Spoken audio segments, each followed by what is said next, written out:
الحمدللہ رب العالمین والصلاة والسلام علی خاتم النبیین اما بعد فاعوذ باللہ من الشیطان الرجیم بسم اللہ الرحمن الرحیم الصلاة والسلام علیک یا رسول اللہ وعلی آلک واصحابک یا حبیب اللہ الصلاة والسلام علیک یا نبی اللہ وعلی آلک واصحابک یا نور اللہ۔ درود پاک پڑھنے کے بے شمار فضائل و برکات ہیں۔ فرمان آخری نبی صلی اللہ تعالی علیہ وسلم جس نے مجھ پر ایک بار درود پاک پڑھا اللہ پاک اس پر 10 رحمتیں نازل فرماتا ہے۔ جس نے 10 بار درود پاک پڑھا اللہ کریم اس پر 100 رحمتیں نازل فرماتا ہے، اور جس نے 100 بار درود شریف پڑھا اللہ کریم اس کی دونوں آنکھوں کے درمیان لکھ دیتا ہے کہ یہ بندہ نفاق اور جہنم کی آگ سے آزاد ہے، اور اسے قیامت کے دن شہیدوں کے ساتھ رکھے گا۔ 100 بار درود پاک، اور انعام کتنا بڑا ہے۔ دنیا کا دستور ہے کام زیادہ تو مزدوری زیادہ، محنت زیادہ تو آمدنی زیادہ ہے۔ یہاں کم کام کرو تو پیسے تھوڑے ملتے ہیں، مگر میرے رب کی شان دیکھیں، عمل تھوڑا کرتے ہیں اجر زیادہ عطا فرماتے ہیں۔ پھر بھی ہم درود پاک پڑھنے میں اگر سستی کریں تو یہ ہماری کوتاہی ہے۔ براہ کرم بڑی رات ہے، نیت کریں کہ انشاءاللہ روزانہ کثرت کے ساتھ درود پاک پڑھیں گے۔ آئیے مل کر محبت کے ساتھ با آواز بلند درود پاک پڑھ لیں۔ صلو علی الحبیب صلی اللہ تعالی علی محمد صلی اللہ علیہ وسلم۔ تفسیر عزیزی میں ہے، ایک بار ہمارے پیارے آقا مکی مدنی مصطفیٰ صلی اللہ تعالی علیہ وسلم نے پچھلی امتوں کی، ہم سے پہلے جو امتیں آئیں ان کی لمبی لمبی عمروں کے بارے میں جب غور فرمایا، اور اپنی امت کی عمر تھوڑی، نبی پاک کی امت کی عمر اتنی زیادہ نہیں ہے، جب اس عمر کی طرف توجہ فرمائی صلی اللہ علیہ وسلم کا دل شفقت سے بھر آیا۔ آپ یہ سوچ کر غمگین ہو گئے کہ اگر میری امت ساری زندگی خوب خوب نیکیاں بھی کرے پھر بھی پچھلی امتوں کی نیکیوں تک نہیں پہنچ سکے گی، تو قلب مصطفیٰ علیہ الصلوۃ والسلام کو گویا دلاسا دینے کے لیے، راحت پہنچانے کے لیے اللہ رب العالمین نے آپ کی امت کو لیلۃ القدر کا تحفہ عطا فرمایا۔ قرآن کہتا ہے بسم اللہ الرحمن الرحیم انا انزلناہ فی لیلۃ القدر وما ادراک ما لیلۃ القدر لیلۃ القدر خیر من الف شہر تنزل الملائکۃ والروح فیہا باذن ربہم من کل امر سلام ہی حتی مطلع الفجر۔ ترجمہ کیا ہے؟ اور تجھے کیا معلوم کہ شب قدر کیا ہے؟ شب قدر 1000 مہینوں سے بہتر ہے۔ انا انزلناہ فی لیلۃ القدر، ہم نے قرآن کو لیلۃ القدر میں نازل کیا، اور تمہیں کیا معلوم لیلۃ القدر کیا ہے؟ شب قدر 1000 مہینوں سے بہتر ہے۔ اس میں فرشتے اور جبرائیل اترتے ہیں اپنے رب کے حکم سے ہر کام کے لیے، وہ سلامتی ہے صبح چمکنے تک۔ تو یاد رہے کہ یہ جو رات ملی ہے نا، یہ نبی پاک علیہ الصلوۃ والسلام کی خوشی کے لیے، پیارے آقا کو راضی کرنے کے لیے رب نے آپ کی امت کو یہ رات عطا فرمائی۔ ہاں، مولانا حسن رضا خان صاحب کیا خوبصورت بات لکھتے ہیں، بہت پیارا شعر ہے۔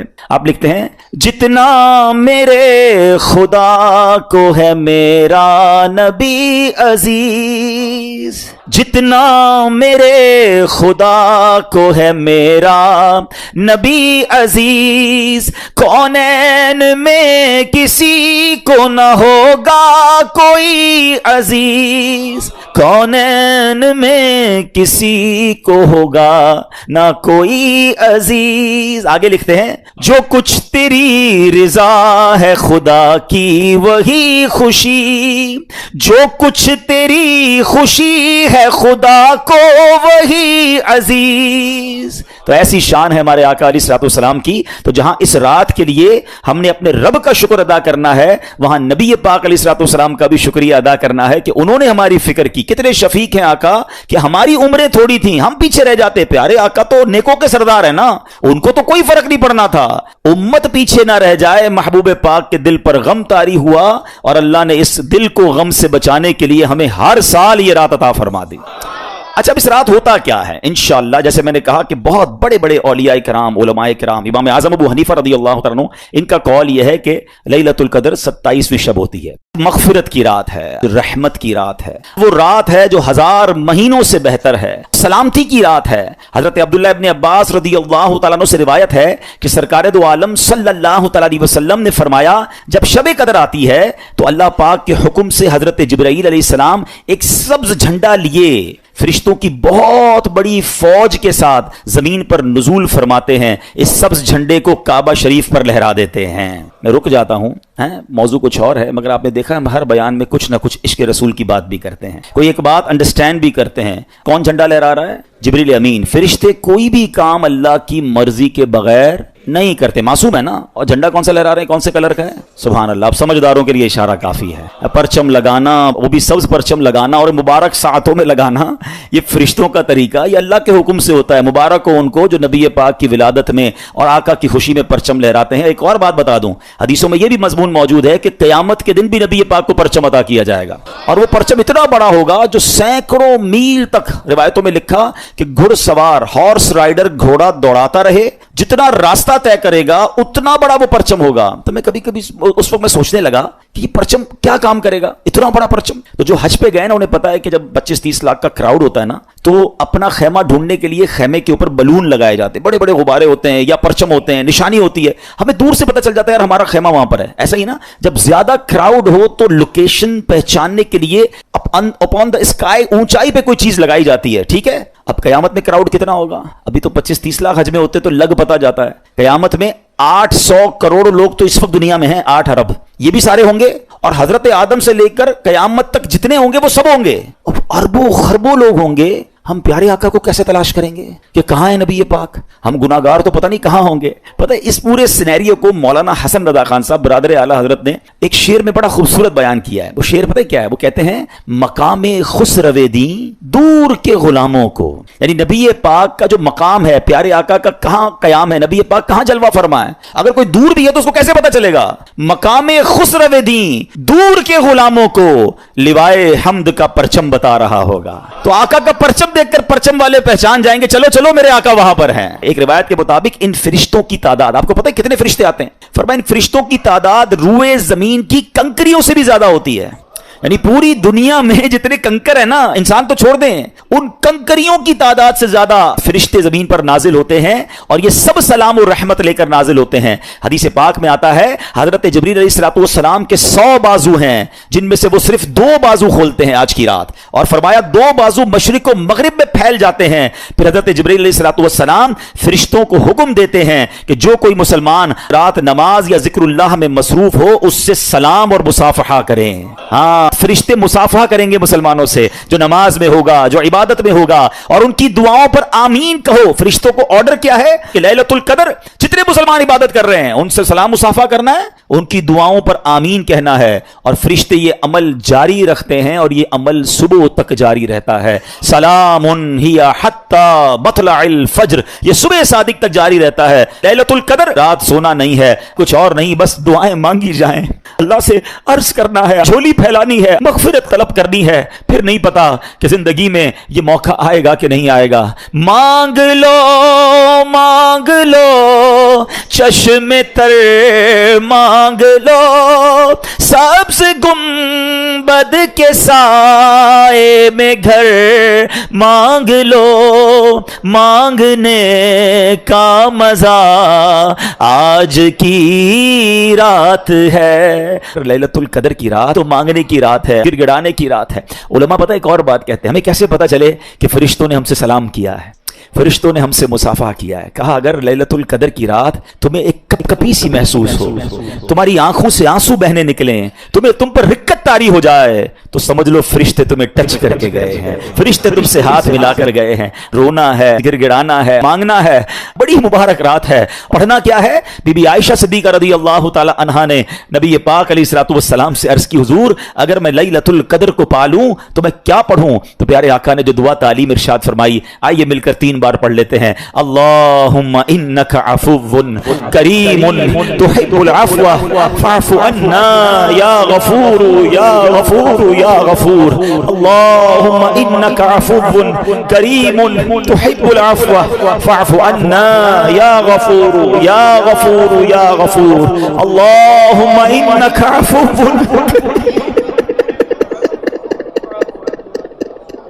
فاعف عنا یا غفور یا غفور۔ کتنی پیاری دعا ہمارے آقا ہمیں سکھا گئے کہ اللہ سے کیا کہنا ہے، اللہم انک عفو، اللہ تو معاف کرنے والا ہے، تحب العفو، معافی کو پسند کرتا ہے، فاعف عنا، اللہ ہمیں بھی معاف کر دے۔ بہت امید ہے، بہت امید ہے، وہ بڑا کریم ہے، اس کی رحمت یہی تو چاہتی ہے ہم بخشے جائیں۔ یہ کیوں ہمیں رمضان ملا، یہ کیوں عشرہ رحمت آیا، یہ کیوں عشرہ مغفرت آیا، جہنم سے آزادی کا عشرہ۔ آپ دیکھیں تو صحیح رحمت کا پلان کیسا ہے کہ کہیں نہ کہیں میرے بندوں کی بخشش ہو جائے، کبھی تو کوئی ایسا کام کر لے کہ اس کی بخشش ہو جائے۔ پھر لیلۃ القدر بھی عطا فرما دی اس مہینے میں۔ روایتوں میں آتا ہے رمضان کی ہر افطار کے وقت 10 لاکھ 1 ملین گناہ گار جہنم سے آزاد کیے جاتے ہیں۔ اور پھر رمضان میں جمعہ آتا ہے تو فرمایا ہر گھڑی 10 لاکھ گناہ گار آزاد کیے جاتے ہیں۔ لیلۃ القدر تو 1000 مہینوں سے بہتر ہے۔ ایک اور رات جس کو ہم مس کر جاتے ہیں، مجھے آج اس پر بھی بات کرنی ہے، اور وہ رات ہے، وہ ہے لیلۃ الجائزہ۔ یہ کون سی رات ہے؟ یہ آنی ہے چاند رات۔ ہاں، اس کو مس کر جاتے ہیں ہم۔ یہ بڑی کمال کی رات ہے۔ جائزہ کس کو کہتے ہیں؟ عربی میں جائزہ کہتے ہیں انعام کی رات ہے یہ رات ہے۔ اللہ کریم فرشتوں سے فرماتا ہے فرشتوں بتاؤ اس مزدور کے بارے میں کیا کہتے ہو جس نے مزدوری پوری کی؟ فرشتے کہتے ہیں یا اللہ مزدور کو مزدوری تو پوری ملنی چاہیے۔ اللہ فرماتا ہے میرے فرشتوں گواہ ہو جاؤ میں نے ان سب کی مغفرت فرما دی۔ یعنی لیلۃ الجائزہ میں حدیثوں میں مضمون ملتا ہے کہ پورے مہینے میں جتنے بخشے جاتے ہیں نا، اس پورے مہینے کی کاؤنٹنگ کے مطابق صرف اس ایک رات میں بخشش ہوتی ہے۔ مگر بدقسمتی سے ہوتا یہ ہے کہ چاند دکھتے ہی لوگ مسجدوں سے غائب ہو جاتے ہیں، پتہ نہیں کیا ہو جاتا ہے۔ اس بار ایسا نہیں کرنا، خدا کے واسطے ایسا مت کرنا، یہ انعام کی رات ضائع مت کرنا۔ مغرب کے بعد چاند دکھ جائے تو عشاء پڑھنے بھی لوگ نہیں آتے۔ ہم زبان سے تو نہیں کہتے مگر ہم پریکٹیکلی میسج پتہ ہے کیا دیتے ہیں کہ اے شیطان جب تک تو بند تھا نا تب تک ہم رحمان کے بندے تھے، جب تک ہم اللہ کی مان رہے تھے، جیسے ہی تو آزاد ہوا اب ہم نے اللہ سے تعلق چھوڑا، اب ہم تیرا ویلکم کریں گے، اب تیری باتیں مانیں گے۔ ہم کیا کرتے ہیں؟ ہم کیوں رب کو ناراض کر بیٹھتے ہیں؟ ارے اللہ نے اتنا دیا، اتنی رحمتیں، اتنی برکتیں، اتنی اسپرچویلٹی، اتنی روحانیت ملی آپ کو، کیا 2-4 دن بھی ختم کر دو گے؟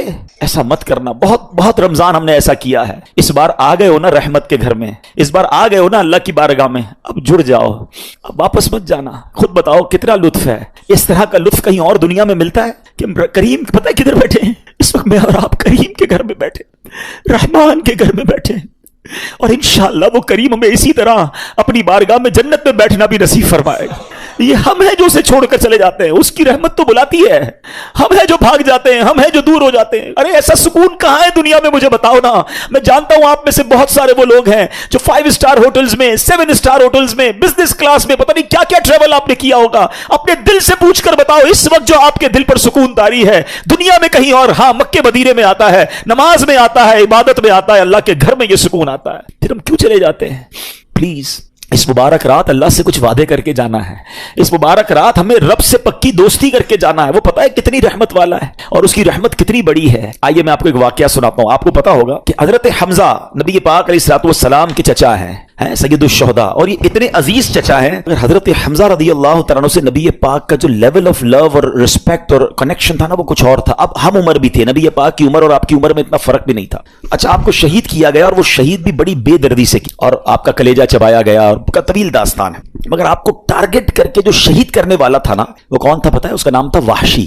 ٹھیک ہے، اب نبی پاک علیہ الصلوۃ والسلام کا دل دیکھیں، پیارے آقا کی براڈ مینٹالٹی دیکھیں، اور اللہ کی رحمت دیکھیں۔ نبی پاک علیہ الصلوۃ والسلام نے وحشی کے پاس ایک قاصد بھیجا، اس واقعے کے کچھ عرصے کے بعد ایک میسنجر بھیجا اور کہا کہ جاؤ وحشی کو اسلام کی دعوت دو۔ دشمن، چچا کو قتل کرنے والا، مگر دل دیکھیں کہ یہ بھی کسی طرح اسلام میں آ جائے۔ اب ذرا نیگوشیشن دیکھیے گا، ہونا کیا چاہیے؟ لاجک یہ کہتی ہے کہ بندہ کہے یار مجھ جیسے گناہ گار کو اتنی بڑی آفر، چلو یار اسلام قبول کر لیتا ہوں۔ مگر وحشی نے عجیب سا جواب دیا۔ وہ کہتے ہیں کہ آپ یہ کہتے ہیں، اپنے نبی کو کہو کہ آپ تو یہ کہتے ہیں کہ جس نے کسی جان کو قتل کیا، اللہ کا شریک ٹھہرایا، زنا کیا، تو قیامت کے دن اس کے لیے تو عذاب دگنا کر دیا جائے گا اور وہ ہمیشہ اس میں رہے گا۔ میں نے تو یہ سارے کام کیے ہیں، تو کیا میرے لیے کوئی رخصت ہے؟ مطلب یہ ساری لسٹ تو میں نے کر کے بیٹھا ہوا ہوں، اسلام کی دعوت جاری ہے اور وہ اپنی طرف سے ڈیمانڈ کریٹ کر رہا ہے۔ تو نبی پاک علیہ الصلوۃ والسلام نے جب یہ پیغام سنا نا تو اللہ کریم کی طرف سے قرآن کی یہ آیت نازل ہوتی ہے۔ دیکھو میرا رب کیسا رحیم ہے، ارشاد ہوتا ہے الا من تاب وآمن وعمل صالحا۔ ترجمہ کیا ہے؟ مگر جو توبہ کرے اور ایمان لائے اور اچھا کام کرے، یعنی اللہ بخش دیتا ہے اسے جو توبہ کر لے، ایمان لے آئے اور اچھے کام کرے۔ تو جب یہ دوبارہ آیت بھیجی گئی کہ دیکھو اللہ نے آیت نازل کر دی ہے، اگین قاصد جاتا ہے کس کے پاس؟ وحشی کے پاس، کہ اللہ کی طرف سے یہ میسج آ گیا ہے۔ تو وحشی کہتا ہے یہ شرط تو بڑی سخت ہے، ممکن ہے میں اس پہ عمل نہ کر سکوں، ٹھیک ہے ایمان لے آؤں گا مگر بعد میں اچھے کام نہ کر سکوں، تو پھر میرے لیے کیا حکم ہوگا؟ اس کے علاوہ کوئی رخصت ہے؟ کوئی اور میرے لیے فلیکسیبلٹی ہے؟ اللہ اکبر. آپ دوبارہ اگر شاید سینیریو میں جو سمجھانا چاہ رہا ہوں کہ نیگوشیشن کس سے ہو رہی ہے؟ جس نے پہلے ہی بہت زیادہ ہرٹ کیا ہوا ہے, جس نے پہلے ہی بڑی ان کو معاف کر دینا ہی بڑی بات تھی, مگر نیگوشیشن ہو رہی ہے. وہ کہتا ہے اور کوئی رخصت ہے؟ میں کیسے اچھے کام کروں؟ ضروری تو نہیں اچھے کام کروں, نہیں بخشا گیا پھر مارا جاؤں گا. تو اب جب نبی پاک علیہ السلام کے پاس یہ میسج پہنچتا ہے تو قرآن کی ایک اور آیت نازل ہوتی ہے, بے شک اللہ اسے نہیں بخشتا جس نے اس کے ساتھ کفر کیا, اور کفر سے نیچے جو کچھ ہے اللہ جسے چاہے معاف کر دیتا ہے. یعنی کفر نہ ہو, شرک نہ ہو, اللہ جسے چاہے معاف کر دیتا ہے. اگین یہ آیت وحشی کے پاس بھیجی گئی. دیکھو ایک اور پیغام آ گیا, ایک اور میسج, ایک اور فلیکسیبلٹی. ہائے ہائے ہائے, پتہ کیا کہتا ہے؟ کہتا ہے اس میں بھی تو ایک آپشن ہے نا, اللہ جسے چاہے بخش دے. کیا پتہ میری مغفرت نہ ہو, کوئی اور رخصت ہے تو بتائیں. سوچ رہے ہیں بات, اب انڈرسٹینڈ کر رہے ہیں کیا نیگوشیشن کا لیول ہے؟ کوئی اور بات ہے تو بتائیں. اس میں بھی تو رب نے یہی فرمایا, اللہ جسے چاہے بخش دے. ہو سکتا ہے میری بخشش نہ ہو, میں نہ بخشا جاؤں, پھر کیا ہوگا؟ اللہ اکبر. ابھی بھی مجھے شبہ ہے, جب یہ میسج گیا نا تو اب قرآن کی ایک اور آیت نازل ہو. ہائے ہائے ہائے, میں رب کی عطا پر قربان جاؤں, رب کی رحمت پر قربان جاؤں. ارشاد ہوتا ہے, اب اس کا ترجمہ سنو اور ایمان تازہ کر لو. فرمایا تم فرماؤ اے میرے وہ بندوں جنہوں نے اپنی جانوں پر زیادتی کی, اللہ کی رحمت سے نا امید نہ ہو, بے شک اللہ سب گناہ بخش دیتا ہے, بے شک وہی بخشنے والا مہربان ہے. وحشی کہتے ہاں اب مجھے اطمینان ہو گیا, اب مجھے ریلیکس ہو گیا. اللہ اکبر. وہ کلمہ پڑھ کر مسلمان ہو گئے. اے میرے پیارے اسلامی بھائیوں, اب ذرا سوچئے, آپ کو پتا ہے حضرت وحشی کو اب رتبہ کیا مل گیا؟ ایمان لائے نا. کس کی بارگاہ میں آ کر؟ نبی پاک کی بارگاہ میں آ کر. اللہ کے نبی کو ایمان کی حالت میں دیکھا. صرف اسلام نہیں ملا, صرف مغفرت کی گارنٹی نہیں ملی, بلکہ حضرت وحشی کو صحابی ہونے کا درجہ بھی مل گیا.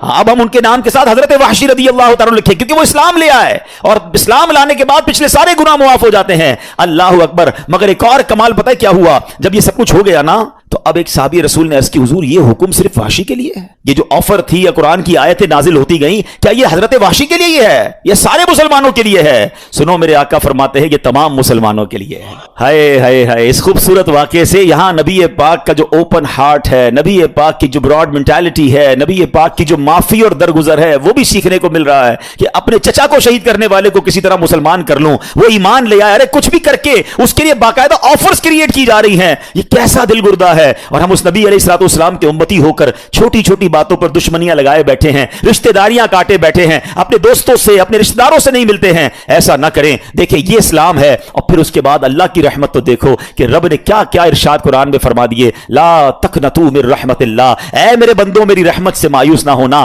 اللہ سارے گناہ معاف فرما دیتا ہے. تو اگر آج ہم بھی گناہ گار ہیں, اگر آج ہم بھی خطا کار ہیں, تو ہمیں اپنے رب کی رحمت سے امید رکھنی ہے. سبحان اللہ. اور پھر اللہ کی رحمت سے مایوس نہیں ہونا. ایک اور واقعہ سنیے, حضرت سیدنا زید بن اسلم رضی اللہ تعالیٰ عنہ سے مروی ہے. کہتے پہلی امت میں ایک شخص کثرت سے اپنے نفس پر سختی کرتا تھا اور لوگوں کو رحمت الہی سے مایوس کرتا تھا.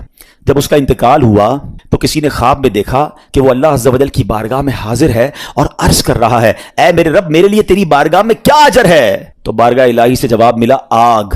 کس کو کہا جا رہا ہے؟ جو بہت عبادت کرتا تھا لیکن لوگوں کو ڈراتا تھا, اللہ کی رحمت سے مایوس کرتا تھا. فرمایا تیرے لیے آگ ہے. کہ یا اللہ میری عبادت میری ریاضت وہ کہاں گئی؟ تو فرمایا تو دنیا میں لوگوں کو میری رحمت سے مایوس کرتا تھا, آج میں تجھے اپنی رحمت سے مایوس کر دوں گا. لا تقنطوا من رحمت اللہ. اللہ کی رحمت سے مایوس نہیں ہونا ہے. اے میرے پیارے اسلامی بھائیو, ابن ماجہ کی حدیث ہے, حضرت ابو ہریرہ رضی اللہ تعالیٰ اس حدیث کے راوی ہیں. سرکار دو عالم علیہ الصلوۃ والسلام کا فرمان مغفرت نشان ہے, اگر تم اتنی خطائیں کرو کہ وہ آسمان تک پہنچ جائیں پھر توبہ کرو تو اللہ عز و جل ضرور تمہاری توبہ قبول فرمائے گا.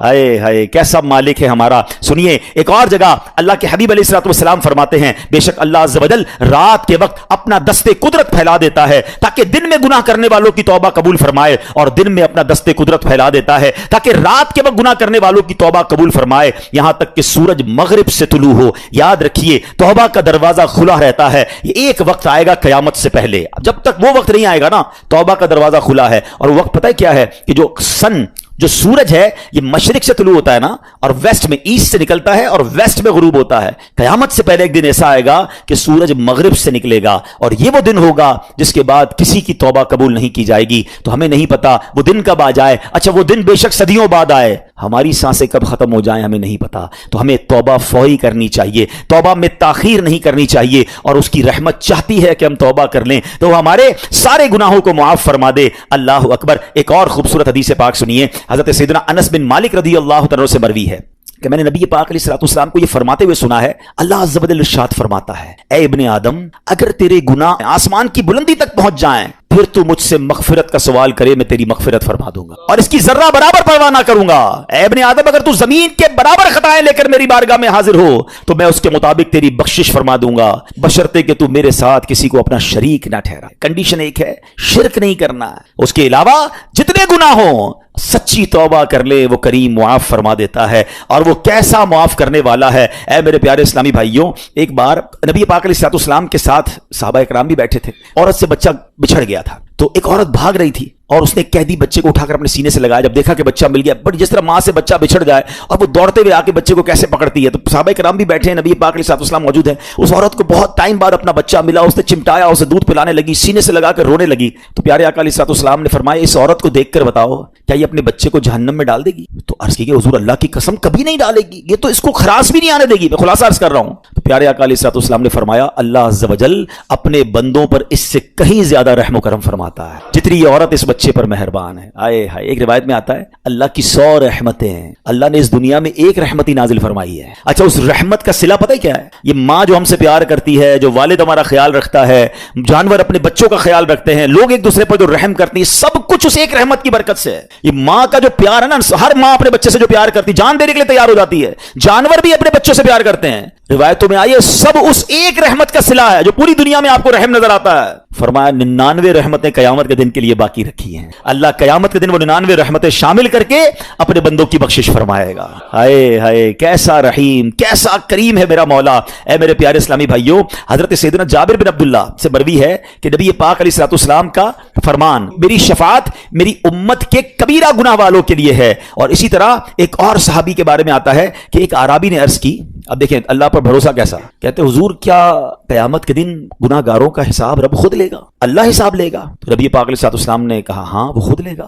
تو عربی مسکرانے لگ گیا، ریلیکس تھا، عربی گاؤں سے آیا ہوا تھا، صحابہ دیکھ رہے ہیں، تو نبی پاک علیہ الصلوۃ والسلام نے اس سے مسکرانے کی وجہ پوچھی کہ جواب تو بڑا سیویئر تھا کہ کون حساب لے گا، اللہ لے گا۔ میں نے کہا اللہ لے گا، تو مسکرا رہے ہو؟ تو کہتا ہے جب کریم کسی پر قدرت پاتا ہے نا تو معاف کر دیتا ہے، جب حساب لیتا ہے تو درگزر فرماتا ہے۔ اے ہائے، نبی پاک نے فرمایا یہ عربی سچ کہہ رہا ہے، جان لو اللہ سے بڑا کریم کوئی نہیں، وہ سب کریموں سے بڑھ کر کریم ہے۔ کریم قابو پا لے نا تو پھر معاف ہی کر دیتا ہے، اس کو پتا ہے بندہ پھنس گیا ہے، اس کی پکڑ ہو گئی ہے، وہ معاف کر دیتا ہے، اور اللہ تو سب سے بڑا کریم ہے، سب سے بڑا معاف کرنے والا ہے۔ ایک کمال کا میں آپ کو واقعہ سناتا ہوں، حضرت موسیٰ علیہ نبینا علیہ الصلوۃ والسلام کے دور کا واقعہ ہے۔ اللہ کریم نے آپ کو حکم دیا کہ اے موسیٰ فلاں علاقے میں جاؤ، میرے ایک ولی کا انتقال ہو گیا ہے، تو اس کا جا کر نماز جنازہ ادا کرو، غسل کفن کا انتظام کرو۔ آپ ادھر گئے، آپ نے جب غسل کفن کے لیے کوشش کی تو لوگ کہنے لگے آپ کدھر آ گئے، یہ تو بڑا گناہ گار، بڑا بدکار اور زمانے کا بیکار شخص ہے، آپ اس کا جنازہ پڑھنے آئے ہیں۔ بہرحال آپ نے وہ سارا کچھ کر دیا، پھر اللہ سے کہا کہ یا اللہ بندے تو یہ کہہ رہے ہیں تیرا نافرمان تھا، گناہ گار تھا، اور تو فرماتا ہے تیرا ولی۔ اللہ نے فرمایا موسیٰ بات یہ بندے سے بات تو صحیح کر رہے ہیں، یہ جو کہہ رہے ہیں نا یہ سب ٹھیک کہہ رہے ہیں، مگر بات یہ ہے کہ اس بندے نے مرنے سے پہلے جب اس کی وفات کا وقت قریب آیا نا تو 5 کلمات کے ذریعے اس نے مجھے پکارا، اے موسیٰ میں نے ان 5 کلموں کی وجہ سے اس کی مغفرت فرما دی۔ حضرت موسیٰ نے کہا یا اللہ مجھے 5 سینٹنس بتا دے، مجھے وہ 5 کلمات بتا دے کہ صدیاں گناہ کر کے اتنے بڑے گناہ گار کو صرف 5 کلموں کے لیے بخش دیا تو نے۔ اب ذرا ان 5 سینٹنس کی خوبصورتی، ڈیپتھ اور اللہ سے کنیکٹیوٹی سمجھیے گا۔ کاش یہ بات سمجھ آ جائے کہ توبہ کہتے کس کو ہیں، اللہ سے کنیکٹیوٹی کسے کہتے ہیں۔ ہم کانوں کو ہاتھ لگانا یا اللہ میری توبہ، ہمارے تو اسٹائل ہی دوسرے ہیں نا، توبہ کسی اور شے کا نام ہے، توبہ کے لیے کوئی بہت بڑا اہتمام کرنے کی ضرورت نہیں ہے، بس دل سے ایک بار پکارنے کی ضرورت ہے، سچی پکار ہو جائے، ایک بار سچی کنیکٹیوٹی ہو جائے، وہ کریم پچھلے سارے گناہ معاف فرما دیتا ہے۔ اس پتہ ہے گناہ گار نے وہ 5 جملے کیا کہے، وہ کہتا ہے اے اللہ تو جانتا ہے کہ میں نیکوں سے محبت کرتا ہوں اگرچہ خود نیک نہیں ہوں، ذرا سوچئے میں خود نیک نہیں ہوں مگر تو جانتا ہے مجھے نیکوں سے پیار بڑا ہے۔ دوسرا سینٹنس کیا تھا، یا اللہ تو جانتا ہے میں گناہ گاروں سے بغض رکھتا ہوں، فاسقوں سے بغض رکھتا ہوں حالانکہ میں خود گناہ گار ہوں۔ سمجھ رہے بات کو، اپنے گناہوں کا اعتراف، اقبال جرم ہے۔ بندے کو کہو تو گناہ گار، بولتا میں کدھر گناہ گار بھائی، مجھ سے بڑا تو نیکی کوئی، ہم تو پہلے یہی ماننے کے لیے تیار نہیں کہ میرے گناہ کتنے ہیں۔ اللہ کی بات دنیا سے چھپا لو، اللہ سے چھپتا نہیں کچھ، ادھر اقبال کریں, ادھر مانیں, ایکسپٹ کریں. ہاں دنیا کی عدالت میں اگر ہم کہیں جا کے اپنا جرم ایکسپٹ کر لیں سزا سنائی جاتی ہے. سبحان اللہ, میرے رب کی رحمت کے انداز ہی نرالے ہیں, اس کی عدالت کے دستور نرالے ہیں. کوئی سچے دل سے جا کے مان لینا یا اللہ میں سب سے بڑا گناہگار, اس کی رحمت اس کی بخشش فرما دیتی ہے. اس نے کہا کیا کہا, یا اللہ ہوں بڑا گناہگار, میں گناہگاروں سے نفرت رکھتا ہوں مگر مولا خود بھی گناہگار ہوں. تیسرا جملہ کیا تھا, یا رب اگر مجھے معلوم ہو جائے نا کہ میرے جنت میں داخل ہونے سے تیری ملکیت میں کوئی کمی آ جائے گی تو پھر میں تیری جنت کا کبھی تجھ سے سوال نہیں کروں گا, کیونکہ مجھے پتا ہے تیری جنت بہت بڑی ہے. مجھے داخل کر کے تیرا کچھ بھی نہیں جانا, تیرا کچھ نہیں جانا, میرا بیڑا پار ہو جانا ہے.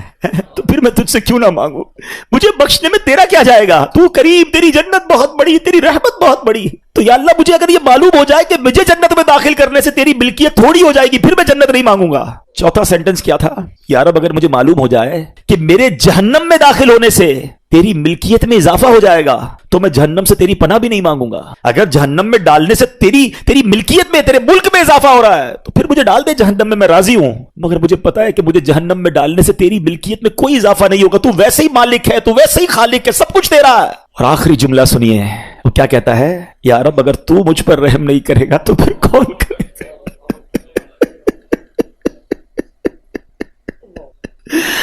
اگر اللہ رحم نہیں کرے گا تو کون کرے گا.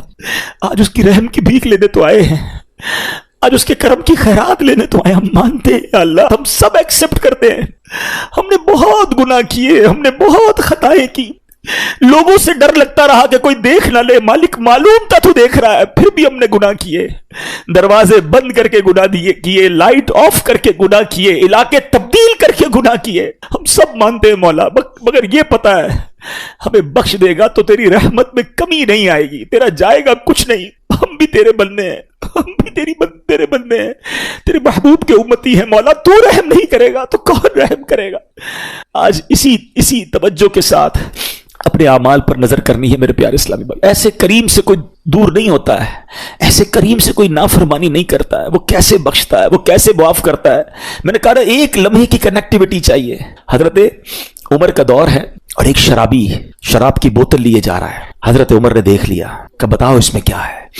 اب مجھے بتائیے, شراب کی بوتل ہے ہاتھ میں, حضرت عمر سامنے ہے, حضرت عمر کی عدالت ہے, آپ کا دبدبا ہے, آپ کا ایک خوف ہے, آپ کا ایک رولنگ سسٹم ہے. اسے پتا ہے میں پکڑا گیا تو گیا, ریڈ ہینڈ گیا, اب تو آج مارا جاؤں گا. ڈرتے ڈرتے کہتا ہے حضور یہ سرکہ ہے. شراب کی بوتل میں کیا ہے, سرکہ ہے. حضرت عمر کہتے ہیں مجھے دکھاؤ. اب پلیز ٹرائی ٹو انڈرسٹینڈ کہ کتنا فرق ہوگا اس بندے اور حضرت عمر میں, اور یہ کتنی سیکنڈ کی کانورسیشن ہوگی. دیر از نو بگ کانورسیشن, کوئی زیادہ ٹائم ہی نہیں تھا. دیکھو یہ ہے توبہ. وہ بندہ دل ہی دل میں اللہ سے پتہ کیا کہتا ہے, اللہ آج بچا لے, آج عمر کے سامنے ذلیل ہونے سے بچا لے. مالک وعدہ کرتا ہوں آج کے بعد شراب نہیں پیوں گا. اس نے کوئی مسجد میں جا کر دعا نہیں کی, کوئی ہاتھ نہیں اٹھائے, کوئی چیخو پکار نہیں کی, بس دل سے پکارا اپنے اللہ کو, اللہ آج بچا لے, آج بچا.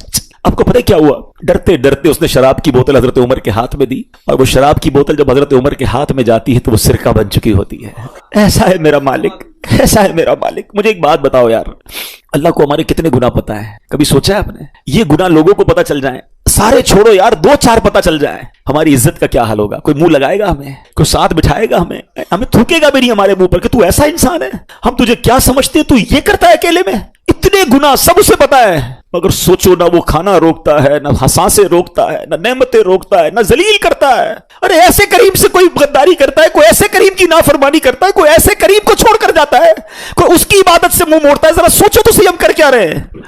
خدا کی قسم رب سے محبت کرو, وہ بڑا کریم ہے. دیکھو نا کتنے عیب چھپائے, ہمیں عزتیں بھی دے رہا ہے. وہ پنجابی شاعر کہتے ہیں نا, ایک گناہ میرے ماں پیو ویکھن مینوں عمری منہ نہ لاویں, ایک گناہ میرے ماں پیو ویکھن مینوں عمری منہ نہ لاویں, لکھ گناہ میرا مالک ویکھے وہ پھر بھی پردے پاوے. دنیا میں 1-2 خطائیں ہو جائیں, باپ باپ گھر سے نکال دیتے ہیں. ایسا نافرمان بیٹا نہیں چاہیے. اللہ کو تو سب پتا ہے نا. میرے پیر و مرشد لکھتے ہیں نا اپنے کلام میں, تجھے تو خبر ہے میں کتنا برا ہوں, تجھے تو خبر ہے میں کتنا برا ہوں, تو عیبوں کو میرے چھپایا الہی, تو عیبوں کو میرے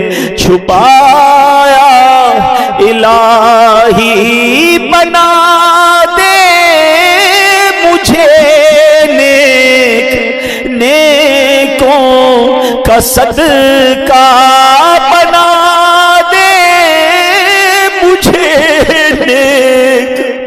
نیکوں کا صدقہ گناہوں سے مجھ کو بچایا الہی، گناہوں سے مجھ کو بچایا الہی۔ مل کر پھر شب قدر کی دعا، اللہم انک عفو کریم تحب العفو فاعف عنا یا غفور یا غفور۔ اللہم انک عفو کریم تحب العفو فاعف عنا یا غفور یا غفور یا غفور۔ اللہم انک عفو کریم تحب العفو فاعف عنا یا غفور یا غفور یا غفور۔ پتہ ہے وہ کیسا کریم ہے؟ آئے میں آپ کو بخاری شریف کی حدیث سناتا ہوں۔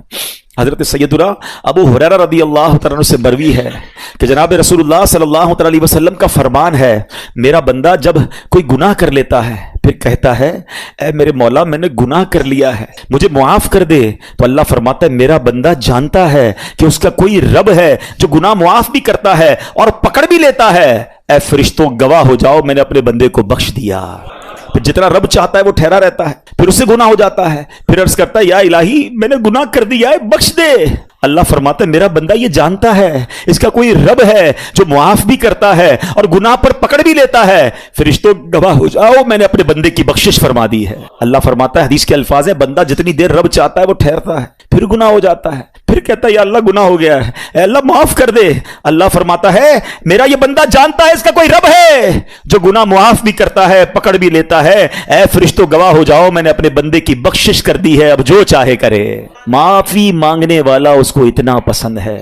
پلیز اے میرے پیارے اسلامی بھائیوں آج بدل کے جانا ہے۔ ہم نے پہلے بھی کئی رمضان گزارے ہیں، کئی بار توبہ بھی کی ہے، یہ آنسو پہلے بھی بہے ہیں، مگر کیا وجہ ہے کہ جب رمضان جاتا ہے ہم پھر گناہوں میں پڑ جاتے ہیں، حرام دیکھتے ہیں، حرام سنتے ہیں، حرام بولتے ہیں، کئی حرام کماتے ہیں۔ خدا کے واسطے یہ نہ کریں، ہمیں نہیں پتا ہم کتنا جئیں گے۔ نوجوان نظر آ رہے ہیں، کیا جوان نہیں مرتے؟ کیا صرف بوڑھا ہی مرتا ہے؟ ہمیں نہیں پتا، بعض اوقات دادا موجود ہوتا ہے پوتا قبر میں چلا جاتا ہے۔ پچھلے رمضان میں کئی لوگ ہمارے ساتھ تھے، اس بار نہیں ہے، کیا پتا اگلے رمضان میں ہم نہ ہوں، ہم قبر میں ہوں۔ اللہ نے پتہ ہے کیا کیا ہمارے ساتھ، آپ کو اندازہ ہی نہیں ہے۔ میرے رب نے ہم پر اتنی بڑی مہربانی کی ہے کہ ہمیں ایک بار پھر مغفرت کا موقع دے دیا ہے، پھر رمضان دے دیا، پھر لیلۃ القدر دے دی، پھر اپنے گھر میں بلا لیا۔ یار اس سے بڑا کیا احسان ہوگا؟ اب بھی بدل کر نہ جاؤں، اب بھی اسے راضی کر کے نہ جاؤں، اب بھی اس سے دوستی کر کے نہ جاؤں تو یہ میری کتنی بڑی کوتاہی ہوگی۔ تو اے میرے پیارے اسلامی بھائیوں خدا را اپنی زندگی کا ٹرننگ پوائنٹ بنا دیں۔ کب تک گناہ کرتے رہیں گے؟ کب تک اللہ کو ناراض کرتے رہیں گے؟ کب تک نمازیں قضا کریں گے؟ کب تک حرام کمائیں گے؟ یار ہمیں نہیں پتا، ہم چلے جائیں گے، یقین کرو چلے جائیں گے، ہم یہاں نہیں رہیں گے، زیادہ عرصہ نہیں رہیں گے، سب نے جانا ہے، مگر جدھر جانا ہے نا اس کو روشن کر لو۔ مجھے بتاؤ ان اچھے بیڈ رومز اور نرم گدوں کا کیا فائدہ کہ دنیا میں تو شاندار لگژری گھر بنا لیے، قبر میں آگ اور بچھو انتظار کر رہے ہو۔ بدل دو اپنی زندگی کو، اللہ کو راضی کر لو۔ اس بار ایسا پلان کر لیں کہ کچھ بھی ہو جائے اب آ گئے نا کریم کے گھر پر، اب اسے ناراض نہیں کریں گے انشاءاللہ۔ اب ہماری کوئی نماز قضا نہیں ہوگی، ہم حرام روزی کے قریب بھی نہیں جائیں گے، ہم رمضان کے بعد بھی مسجد سے اپنا تعلق مضبوط رکھیں گے۔ اچھا یہ نیت پہلے بھی ہوئی ہے، میں اب اپنے بیان کو اینڈ کرتے ہوئے ریزن آپ کو ڈسکس کرنا چاہتا ہوں۔ اس کے پیچھے ریزن ہے ہم کیوں رمضان کے بعد پھر گناہوں میں پڑ جاتے ہیں۔ میں نے بہت غور کیا کہ یار توبہ کرتے وقت سچی نیت ہوتی ہے، لوگ بڑی ایموشن ہوتے ہیں، آنکھوں میں آنسو ہوتے ہیں، نیتیں کرتے ہیں، پھر کیوں چین نہیں ہوتے؟ تو اس کی ایک بڑی وجہ پتہ ہے کیا ہے؟ بڑی وجہ یہ ہے کہ ہم رمضان کے بعد جا کر بیٹھتے انہی دوستوں میں ہیں، اسی گیدرنگ میں جاتے ہیں جو بے نمازیوں کی ہے، جو حرام کام کرنے والوں کی ہے، بلکہ وہ ایسے دوست ہیں کہ اگر ہم نماز پڑھیں تو مذاق اڑاتے ہیں، کہتے ہیں بھائی پڑھ لی نا رمضان میں جتنی پڑھ لی تھی، اب کیا کرنا ہے؟ ارے ٹوپی لگانا شروع کر دے کوئی تو دوست مذاق اڑانا شروع کر دی، کیا ٹوپی پہننا شروع کر دی ہے، بس جمعہ پڑھ لیتے ہو ٹھیک ہے۔ اب دوستوں کا پریشر جو ہے نا ہمیں نماز کی طرف نہیں آنے دیتا۔ ماشاءاللہ کئی لوگ رمضان میں داڑھی شریف کی نیت کرتے ہیں، تھوڑی شیپ بھی بڑھ جاتی ہے، دوست مذاق اڑاتے ہیں بھائی کیا مولوی بننا ہے، وہ شیو کر دیتے ہیں، دوست اس کو سنیما میں لے جاتے ہیں، دوست اس کو غلط کاموں میں لے جاتے ہیں، اور وہ بیچارہ جس نے رمضان میں توبہ بھی کی تھی، نیت بھی کی تھی، انہی گیدرنگ میں جا کر وہ پھر برباد ہو جاتا ہے۔ کیا اس بار بھی یہی ارادہ ہے آپ کا؟ اپنے پہلے دل سے پوچھ لو کہ مجھے نیک بننا ہے کہ نہیں بننا، نہیں بننا تو پھر تمہاری مرضی، اور اگر نمازی رہنا ہے اللہ کا اچھا بندہ رہنا ہے, قبر روشن کرنی ہے, آخرت بہتر کرنی ہے, تو you have to forward some steps. کچھ تو آپ کو آگے بڑھ کے کرنا پڑے گا نا. اس میں سب سے پہلا کام یہی ہوگا کہ آپ برے دوستوں کو چھوڑ دیں, آپ اچھے دوست اپنے. آپ بے نمازیوں کے ساتھ نمازی نہیں بن سکیں گے, آپ جواریوں کے ساتھ بیٹھ کر, شرابیوں کے ساتھ بیٹھ کر اللہ کا پسندیدہ بندہ نہیں بن سکیں گے. ہمارے کچھ بچے, یہ نوجوان بیٹھے ہیں نا, یہ کہتے ہیں ہم بڑے پکے ہیں بھائی, ہمارے دوست شراب پیتے ہیں, ہم نہیں پیتے, ہم تو صرف بیٹھتے ہیں. وہ جوا کھیلتے ہیں, ہم تو صرف بیٹھتے ہیں. ہمیں پتہ ہے وہ غلط کام کر رہے ہیں, ہم بیٹھتے ہیں. حضرت آج آپ بیٹھ رہے ہیں, تھوڑے دنوں بعد آپ یہ کام کریں گے. یہ دنیا کا دستور ہے کہ اچھوں کی صحبت تجھے اچھا بنا دے گی اور برے کی صحبت تجھے برا بنا دے گی. یہ بچوں کو سمجھ نہیں آتا, نوجوانوں کو سمجھ نہیں آتا. چلے میں آپ کو ایک لاجیکلی ایگزامپل سے سمجھا دیتا ہوں. دنیا میں کسی بھی ہیروئن چی, کسی بھی شرابی, کسی بھی جواری, کسی بھی گیمبلر, کسی بھی جناب قاتل, کسی بھی چور سے اگر ملاقات ہو جائے, اس سے ایک سوال پوچھ لیجئے گا, یہ عادت کدھر سے ملی ہے؟ کیا جواب دیں گے سب؟ بتائیے نا. میں نہیں کہہ رہا, خود کہہ رہے ہیں. کہاں سے ملی ہے؟ دوستوں سے. کوئی ایک نہیں کہے گا کہ جناب برتھ ڈے کے دن امی نے گفٹ میں جو مجھے نا چرس کا سگریٹ دیا تھا کہ بیٹا آج برتھ ڈے گفٹ ہے, یا ابو نے پستل لا کے دی تھی بیٹا یہ جاؤ چوری شروع کر دو. یہ ساری عادتیں برے لوگوں کو دوستوں سے ہی ملی ہیں. ہم کیوں یہ سمجھتے ہیں مجھے نہیں ملیں گی؟ یہ امپیکٹ ہے, صحبت اثر رکھتی ہے. اب آپ کہیں گے جناب اس دور میں اچھے دوست کہاں ملیں گے؟ ہاں, دس از دا گڈ کوسچن. الحمدللہ آج کے دور میں دعوت اسلامی کا ماحول ہے جہاں ہمیں اچھے دوست ملتے ہیں. ہم نماز نہ پڑھیں تو بلانے آ جاتے ہیں. آپ مدنی قافلوں میں سفر کریں, آپ دعوت اسلامی کے اجتماعات میں آئیں, آپ فیضان مدینہ جانا شروع کریں تاکہ ہماری کنیکٹیوٹی رہے, ہم آتے رہیں, ہم مسجد سے جڑے رہیں. اور ایک آخری بات کر لیتا ہوں, ایک فارمولا دے دیتا ہوں. اگر آپ پنکچوئل رہنا چاہتے ہیں نا نماز میں عید کے بعد بھی, تو میں آپ کو ایک فارمولا آج دے دیتا ہوں. دیکھیں ایک بات یاد رکھیں, شیطان چھوٹے گا چاند رات کو. جب وہ چھوٹے گا نا, اس کا ایک ہی ٹارگٹ ہوگا, اتنا غصے میں ہوتا ہے کہ وہ چاہتا ہے کہ ان 3 دنوں میں ان کی ساری روحانیت بیڑا غرق کر دوں, میں تیا پاچا کر دوں, ان کی اسپرچولیٹی ساری برباد کر دوں. سینما میں, ڈراموں میں, تفریح گاہوں میں, پتہ نہیں وہ ہلا گلا 3 دن لوگ مچاتے ہیں کہ پتہ نہیں شیطان چھوٹا ہے یا یہ چھوٹے ہیں. سوچیے تو صحیح, ہم اللہ کے بندے ہیں بھائی, تو ہم کیوں بھاگ جاتے ہیں مسجد سے؟ مطلب رمضان یعنی ایک چاند دیکھ کر مسجد آباد, اگلا چاند دیکھ کر مسجد ویران. یہ کون سا مذاق ہے؟ یہ رمضان نے تو پریکٹس کروائی نا میری اور آپ کی. یعنی یہ بہانہ ختم کر دیا ہمارا رمضان نے کہ میں 5 وقت نماز نہیں پڑھ سکتا. رمضان نے یہ سکھایا کہ ہم بھی چاہیں تو 5 وقت نماز پڑھ سکتے ہیں, تو رمضان کے بعد بھی پڑھ سکتے ہیں. تو آپ نے کرنا یہ ہے کہ یہ جو 3 دن ہے نا, اس میں آپ نے اپنے اوپر سختی یہ رکھنی ہے کہ میں نے 5 کی 5 نمازیں عید کے 3 دن باجماعت پڑھنی ہے. پڑھیں گے انشاءاللہ. اس سے پتہ کیا ہوگا, یہ طوفان نکل جائے گا. ہاں, آپ نے 3 دن اپنے آپ کو لوز کیا نا, آپ پھر نہیں آ سکو گے. شیطان 3 دن میں ڈسکنٹینیو کرتا ہے. آپ نے شیطان کو جواب یہ دینا ہے کہ کچھ بھی ہو جائے, بے شک میرے گھر پہ مہمان ہیں, ان کو بھی کہوں گا چلو بھائی نماز پڑھ کے آتے ہیں. وہ کہنا یار عید رمضان تو چلا گیا, تو بھائی رمضان کے بعد بھی نماز فرض ہے, چلے دوبارہ چلتے ہیں. آپ نے اگر یہ 3 دن میری بات مان لی. امیر اہل سنت کا اعلان کرتے ہیں, کچھ لوگوں کو سمجھ نہیں آتا, وہ نباز ہیں, وہ حکیم الامت ہیں, ان کو پتا ہے کیسے لوگوں کو ٹریٹ کرنا ہے. وہ کہتے ہیں 3 دن مدنی قافلے میں چلے جاؤ. لوگ کہتے ہیں یار عید کے 3 دن مدنی قافلہ سفر کراتے ہیں, بھائی عید تو گھر والوں کے ساتھ گزارنی ہے. ان کو پتا ہے کہ 3 دن طوفان آئے گا, سیلاب آئے گا, اس سیلاب سے ہٹ کے جو اللہ کے گھر میں چلا گیا, سیلاب گزر جائے گا, واپس زندگی میں جائے گا, نارمل لائف ہو جائے گی, نمازیں باقی رہیں گی. تو واقعی ایسا ہے, اگر 3 دن اپنے آپ کو اپنے گناہوں سے بچا لیا, نمازوں کی پابندی کی, آپ انشاءاللہ دعا دیں گے, آپ کی نماز جاری رہے گی, آپ کا انشاءاللہ گناہوں سے بچنا جاری رہے گا. ان 3 دنوں میں گناہوں کے سیلاب میں بہنا نہیں ہے. اللہ پاک ہم سب کو اس عید پر بھی, لیلۃ الجائزہ میں بھی اپنی خوشی والے کام کرنے کی توفیق عطا فرمائے. ہم مسلمان ہیں, ہماری عید بہت پاکیزہ ہونی چاہیے. یاد رکھیے اسلام میں سیلیبریشن کا کوئی منع نہیں ہے, خوشی کا کوئی منع نہیں. اچھے کپڑے پہنیں, اچھے کھانے کھائیں, بچوں کو عیدی دیں, فیملی کے ساتھ ٹائم گزاریں, دوستوں کے ساتھ دعوت کھائیں, ایوری تھنگ از اوکے. ہر چیز میں ایک بات یاد رکھ لیں, ایک آخری بات کہہ دوں. شیطان نے نا ہمارے ساتھ ایک اور گیم کی ہے, بڑی عجیب گیم کی ہے. شیطان نے ہمارے ساتھ گیم یہ کی ہے کہ ہم جب بھی خوشی مناتے ہیں نا, whenever we try to celebrate something, ہر خوشی میں شیطان نے اللہ کو ناراض کرنے والا کام ایڈ کروا دیا ہے. اب مجھے پہلے ایک بات بلند آواز سے بتائیں گے, خوشی دینے والا کون ہے؟ دولت دینے والا کون ہے؟ گھر دینے والا کون ہے؟ شادی کے لیے رشتہ ہمارے گھر پر بھیجنے والا کون ہے؟ شادی ہو گئی اس کے بعد اولاد دینے والا کون ہے؟ یہ ساری خوشیاں دینے والا اللہ. عقل مند کون ہوگا کہ جو خوشی دے اس کا شکریہ ادا کرے؟ دنیا بھی یہ کہتے ہیں نا, آپ کو کوئی گفٹ دے, آپ کو جزاک اللہ کہتے ہیں یار اتنا اچھا گفٹ دیا, اس کو ناراض نہیں کرنا. ہمیں شیطان نے اتنی بڑی بے وقوفی میں ڈالا ہے کہ جب جب اللہ کوئی خوشی دیتا ہے, ہم ہر خوشی میں اللہ کو ناراض کرتے ہیں. آپ کہیں کیسے؟ چلیں ابھی بتاتا ہوں آپ کو. شادی ہوتی ہے, کتنی مشکل سے ہوتی ہے. پوچھو ان ماں باپ سے جن کے بچوں کے رشتے نہیں آ رہے. آپ کے گھر میں شادی ہوئی, کون سا گناہ ہے جو شادی میں لوگ نہیں کرتے؟ ناچ گانے, ڈھول تماشے, میوزک, بے پردگی. اب تو وہ ہو رہا ہے جو زبان سے بھی ادا نہیں ہو پا رہا. ہوتا ہی نہیں ہوتا. لوگوں سے کہو یار کیا کر رہے ہو, خوشی میں چلتا ہے. خوشی میں نہیں چلے گا, خوشی چلی جائے گی, کیونکہ خوشی رب نے دی ہے نا. اگر وہ ناراض ہو گیا تو تمہاری خوشی چلی جائے گی. ہم نے دیکھا ہے 2-2 کروڑ روپے شادی پہ خرچ کیے, پتہ نہیں کانسرٹ کیے, ہنگامے کیے, ڈھول تماشے کیے, فائر ورکس کیے, اور آ کر تھوڑے دنوں بعد کہتے ہیں حضرت دعا کرے بچی سسرال میں خوش نہیں ہے, 4 سال ہو گئے اولاد نہیں ہے. تم نے اللہ کو ناراض کرنے میں کوئی کسر چھوڑی تھی؟ قرآن کہتا ہے لئن شکرتم لازیدنکم، تم میرا شکر ادا کرو میں تمہیں اور عطا کروں گا. اچھا اولاد دی اللہ نے، بڑی دعائیں کی، اللہ نے بچہ دے دیا. بچے کی برتھ ڈے میں کیا کرتے ہیں؟ کیا قرآن خوانی نہیں ہو سکتی؟ کیا نعت خوانی؟ کون کہتا ہے کیک نہ کاٹے؟ کاٹے بھائی کیک، کھلائیں دوستوں کو، بلائیں فیملی کو، لیکن اس میں ڈھول تماشا کدھر سے آ گیا؟ میوزک کدھر سے آ گیا؟ بے پردگی کیوں شامل کی؟ ہمیں اندازہ ہی نہیں ہے ہم اللہ کو کیسے ناراض کر رہے ہیں. ہر خوشی پہ اللہ نے نیا گھر دیا، نئے گھر کی پارٹی کرنی ہے، دوستوں کو بلانا ہے، ادھر بھی ناچ گانے کرنے ہیں، ادھر بھی جوا ہونا ہے. اچھا جناب نیا بزنس شروع ہو رہا ہے. مجھے تو یہ سمجھ نہیں آتا کہ تمہیں نیا پلازا شروع کرنے کے لیے، نیا بزنس شروع کرنے کے لیے میوزیکل شو رکھنے کی کیا ضرورت ہے؟ کیا آپ لڑکیاں دکھا کر، میوزک دکھا کر تمہارے اپارٹمنٹ بکیں گے؟ کیا آپ کا شاپنگ سینٹر ناچ گانے کے بغیر شروع ہی نہیں ہو سکتا؟ آپ خود سوچیں، آپ نیا کاروبار شروع کر رہے ہیں، یہاں سجدے ہونے چاہیے تھے یا صدقے ہونے چاہیے تھے. بلڈر آپ لوگوں کو پتہ نہیں کیا ہو جاتا ہے، اپنے پروجیکٹ کی جب بھی پروموشن کی آپ کو ویڈیو جاری کرتے ہیں، ذرا اس کے کمرے دکھاتے ہیں، اس کی آفیسز دکھاتے ہیں، پیچھے میوزک لگا دیتے ہیں. ہر بندہ آپ کی ویڈیو دیکھے گا، آپ کو حرام کا گناہ ملے گا. آپ رب کو ناراض کر رہے ہیں، کیا وہاں کوئی اچھا سا کلام لگا دیں؟ یعنی عقل نہیں ہے کہ ہم ہر خوشی میں، ہر اسٹارٹ اپ میں، ہر بار اپنے رب کو ناراض کر رہے ہیں، اور پھر ہم کہتے ہیں ہماری نعمتوں کو نظر لگ گئی، کاروبار ٹھپ ہو گیا، بچے خوش نہیں ہیں. ہم نے کسر کیا چھوڑی ہے؟ دنیا کا دستور ہے یار، گفٹ دو، اور اگر سامنے والا شکریہ نہ دے ہم آئندہ گفٹ نہیں دیتے. ہم اللہ کو الٹا ناراض کرتے ہیں ہر خوشی میں. پلیز عید بھی خوشی ہے، اللہ نے دی ہے، کرے نا خوشیاں. مزہ کیا ہے کہ میں اپنی عید بھی مناؤں، اللہ کے دو بندوں کو بھی عید کے تحفے دے کر ان کی بھی خوشیاں بڑھا دوں. لیکن نہیں، مجھے تو ناراض کرنا ہے اللہ کو. نمازیں قضا کرنی ہے، بے حیائی کرنی ہے، فلمیں، ڈرامے، گانے باجے. ارے بھائی اسٹوروں پہ میوزک چلنا، ایسا لگتا ہے شیطان کا استقبال ہو رہا ہے. 1 مہینے سے بند تھا، چلو بل کے ویلکم کرتے ہیں. نہ کریں ایسا، ہم یہ بہت بڑی غلطی کر رہے ہیں. لاجک بھی یہ کہتی ہے، عقل بھی یہ کہتی ہے کہ جب اللہ عطائیں بڑھائے ہم سجدے بڑھائیں، ہم شکر بڑھائیں، ہم صدقے بڑھائیں. ہو کیا رہا ہے؟ وہ عطائیں بڑھاتا ہے، ہم خطائیں بڑھاتے ہیں. تھوڑے پیسے تھے، تھوڑے گناہ تھے. زیادہ پیسے ہوئے، ارے یار میں تو انتظار کر رہا تھا پیسے آ جائیں، اب اپنے سارے ارمان پورے کروں گا، اب ساری عیاشیاں کروں گا. وہ رب نے تمہیں اس لیے دیے تھے.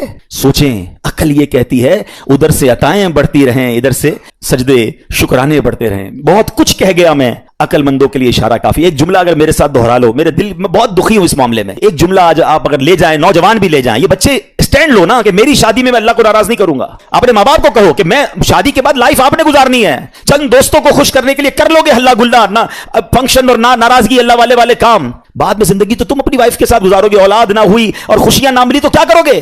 تو میں آج ایک جملہ دینا چاہتا ہوں، آج کے بعد میں ہمیشہ ایسے خوشی مناؤں گا کہ میں بھی خوش، میرے گھر والے بھی خوش، اور خوشیاں دینے والا میرا مالک بھی خوش. کریں گے ایسا؟ عقل بھی یہ کہتی ہے یار. اور آئندہ ایک اور انشاءاللہ کا بلند نعرہ دل سے کہ آج کے بعد ایسی کوئی خوشی نہیں مناؤں گا جس میں خوشی دینے والے رب کو ناراض کروں. صلو علی الحبیب.